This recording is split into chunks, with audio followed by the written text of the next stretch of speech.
ဂျပန်အင်တာဗျူးတွေမှာအရန်စိတ်လှုပ်ရှားလွန်းတဲ့လူတွေအရန်ကြောက်လွန်းတဲ့လူတွေဆိုလို့ရှိရင်ဂျပန်တွေကမကြိုက်ဘူးဆိုတာမိနဆန်တို့သိပါလားပေါ့နော်ကျွန်တော်အင်တာဗျူးတစ်ခုဝင်ပြီဆိုလို့ရှိရင်စိတ်လှုပ်ရှားတာပုံမှန်စိတ်လှုပ်ရှားတာကကိစ္စမရှိဘူးလူတိုင်းစိတ်လှုပ်ရှားတယ်ဒါပေမဲ့အရန်စိတ်လှုပ်ရှားလွန်းတဲ့လူတွေစိတ်လှုပ်ရှားလွန်းလို့ပေါ့နော်ကျွန်တော်တို့အနေနဲ့ရုပ်ပြက်ဆင်းပြက်ဖြစ်သွားတဲ့လူတွေပေါ့နော်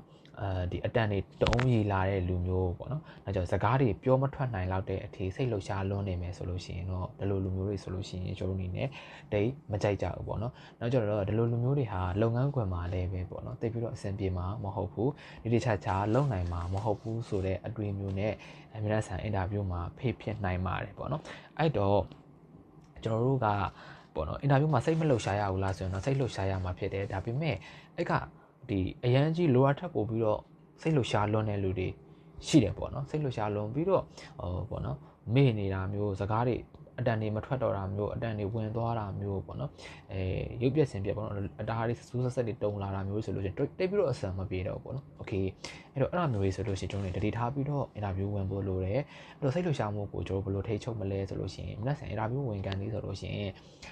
ပေါ့နော်ကျွန်တော်အနေနဲ့ဒီကြီးကိုချော်ကိုင်းနေပါတယ်ရွတ်နေတယ်ဆိုတာထက်ပေါ့နော်နည်းနည်းပါးပါးကိုယ်အနေနဲ့အရန်နေစိတ်လှုပ်ရှားလွန်းနေပြီဆိုလို့ရှိရင်ကျွန်တော်ဖျားစာရွတ်လိုက်တာမျိုးပေါ့နော်နတ်ဘုဆိုပေါ့နော်နတ်ဘုဆိုဖျားစာတွေပါရွတ်တာမျိုးလှုပ်စေချင်တယ်မှာဗုဒ္ဓတရဏကိစ္စမိဓမ္မတရဏကိစ္စမိတရဏကုံထိလိုက်တာမျိုးပေါ့နော်အဲလိုမျိုးဆိုလိုက်တာမျိုးကိုရတဲ့ဖျားစာပေါ့နော်ရွတ်လိုက်တာမျိုးပေါ့နော်စိတ်ထဲမှာပြောရင်ပို့ပြီးတော့ဒါမှမဟုတ်လဲဟိုပါစဟားလိုက်ပေးလိုက်နေပေါ့နော်ဒီလိုမျိုးတွေ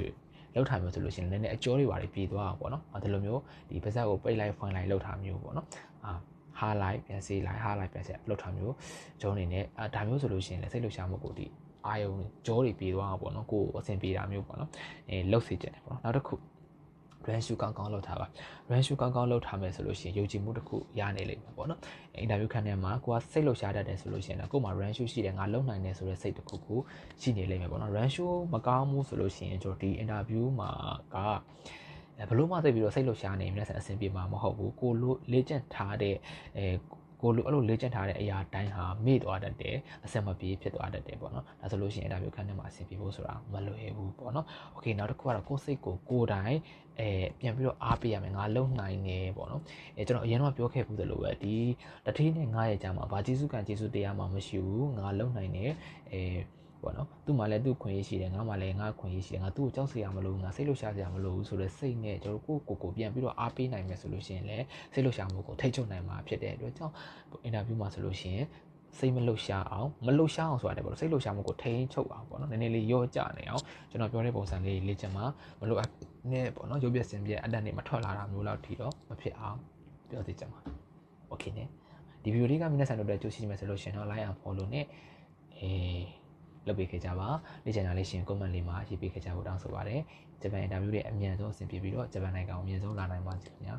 ဝင်းဖြစ်ပါတယ်ဘိုင်ဘိုင်နဲ့